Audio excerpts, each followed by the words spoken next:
Este tema de la familia migrante, el sufrimiento en la deportación, etcétera, etcétera, sobre todo en la deportación, del miedo a lo que es un tercer país, creo que a todos nos preocupa. Y entonces por eso tenemos en la lista, en la línea telefónica a uno de los grandes investigadores, investigadores me refiero a la ciencia, no la ciencia de la mente, del modo de vida y de pensar de la gente, la psicología, la psiquiatría, etcétera, etcétera. El doctor Marco Antonio Polo Scott. Querido doctor, ¿cómo estás? Buenos días. Buenos días, hermanito. Buenos días, Andrés, Jenny, amigos y amigas. Pues hoy con el tema de la deportación a terceros países, principalmente sus efectos psicológicos. Sí. Y puedo comentarte que Estados Unidos necesita países terceros para las deportaciones. Uh-huh. Esto lo hace en la firma de acuerdos bilaterales y la necesidad de repatriar a personas que no son ciudadanos americanas a lo que en un principio serían sus países de origen. Sí. Estos acuerdos facilitan la logística y el proceso de traslado a personas deportadas, especialmente cuando el país de origen no coopera plenamente en la aceptación de sus ciudadanos. Existen distintas razones para ello. Ya habíamos hablado de los acuerdos bilaterales, pero también hay una gran problemática.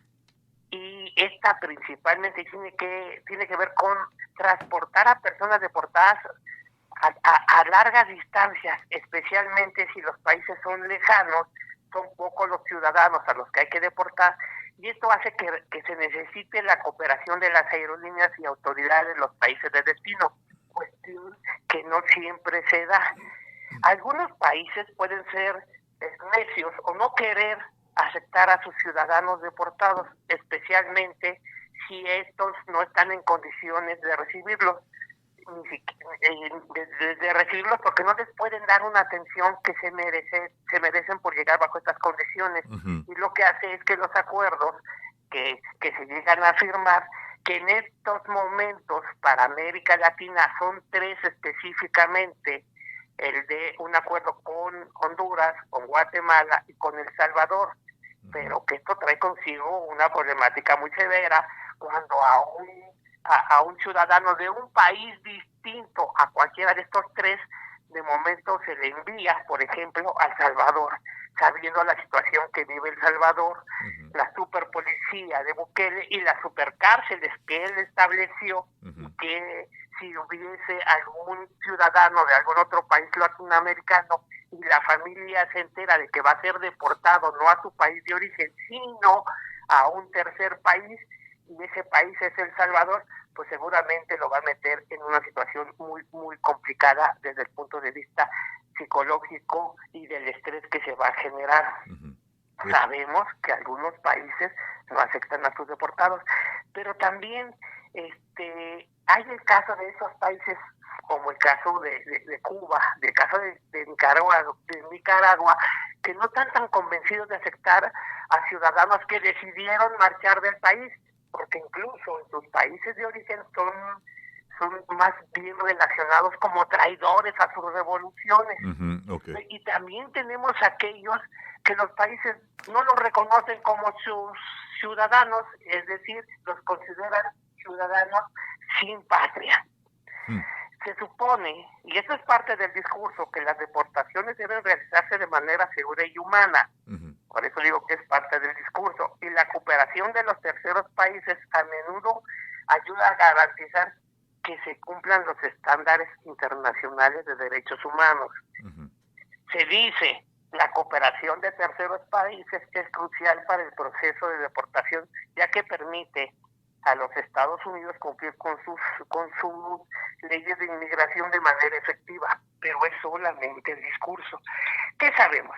Existen principalmente 3 actores que están afectados: el deportado, la familia del deportado y la comunidad a la que pertenece el deportado. En el fondo, lo más importante, en esencia, tiene que ver con lo económico y lo político. Okay. Y entonces, cuando hablamos de los ciudadanos, principalmente hablamos de ciudadanos de otros países a los de origen. Ya habíamos dicho, hay dificultad para mandarlos a sus países de origen. Ciudadanos de países que no cooperan. Y hay varios países que en un principio de la era Trump, de esta segunda etapa, no quisieron cooperar y que fueron enviados, por ejemplo, en aviones militares. Esta condición generó todavía un estrés todavía más fuerte, el ver a un familiar, un ser querido o a un connacional esposado en un avión militar. Sí. Y la forma en que los acomodaron, pues esto ya trae un gran trauma, y de hecho hoy sabemos que la situación política de terror en las políticas migratorias de Estados Unidos, como las noticias que pasaron ayer y antier, donde se ha generado una supercárcel en la Florida, donde los policías son caimanes o son víboras, pues esto trae consigo todavía más presión psicológica a las personas.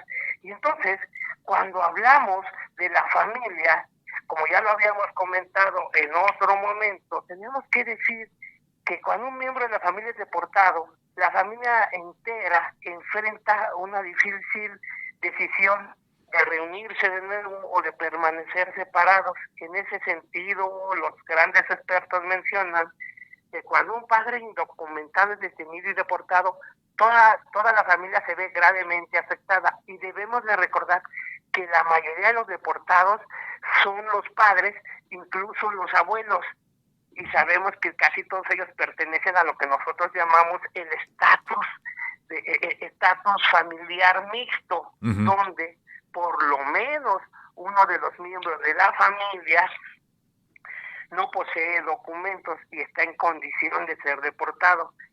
El estatus de deportabilidad del inmigrante provoca un sufrimiento emocional y psicológico directo que se extiende al resto de la familia.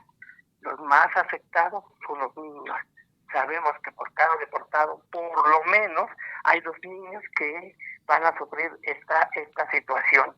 Y si ya de por sí es muy difícil ser deportado y llegar a tu país de origen, y es un país que ya no conoces porque te fuiste hace 20 años, hace 25 años, pues todavía es más difícil si llegas a un país, a un tercer país del cual desconoces prácticamente todo, principalmente lo que tiene que ver con su cultura, y principalmente saber qué va a ser de ti y qué va a ser de tu familia. En las dos vías se da, la familia sabiendo qué está haciendo, qué está pasando con mi padre, qué está pasando con mi abuelo, y el deportado, qué está pasando con mi familia y qué va a pasar conmigo.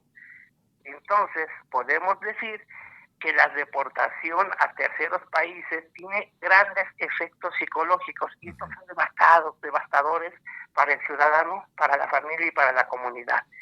La incertidumbre sobre el futuro, la separación de la familia y la dificultad para adaptarse a un nuevo entorno pueden desencadenar o agravar la ansiedad, que ya de por sí existe en estos momentos, y en muchos de los casos la depresión. Algunas personas pueden experimentar problemas de salud graves y severas por este estrés emocional, y que se manifiestan principalmente como dolores de cabeza o problemas digestivos. Incluso algunas personas, como un proceso de adaptación, se disocian, que es desconectarse con la realidad. Es una situación grave y severa de tipo psicológico y mental.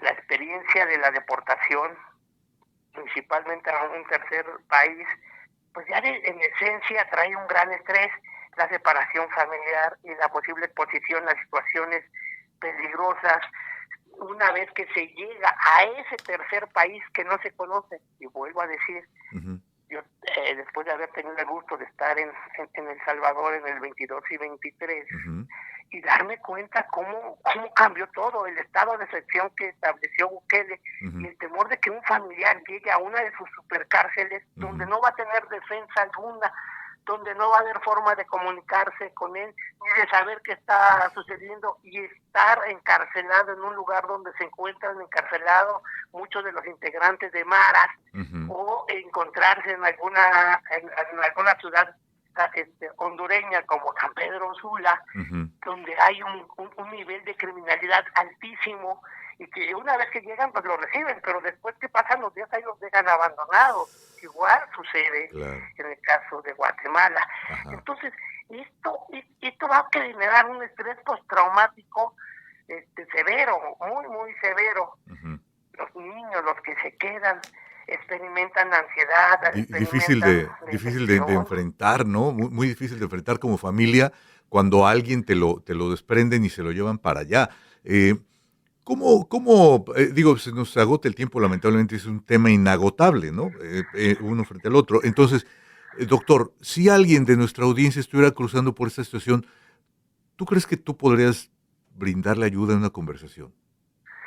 Sí, claro que sí, y con todo gusto lo hago, uh-huh. Sobre todo porque conozco estos contextos de estos países, tanto de Honduras, de Guatemala, de El Salvador, para la gente de América Latina, y que sabemos perfectamente qué es lo que van a presentar, y si los podemos asesorar, de qué manera recurrir a organismos no gubernamentales, que por cierto en El Salvador prácticamente quedaron prohibidos. Uh-huh. Con todo gusto lo hacemos, y también para los ciudadanos, para las familias que se quedan en Estados Unidos.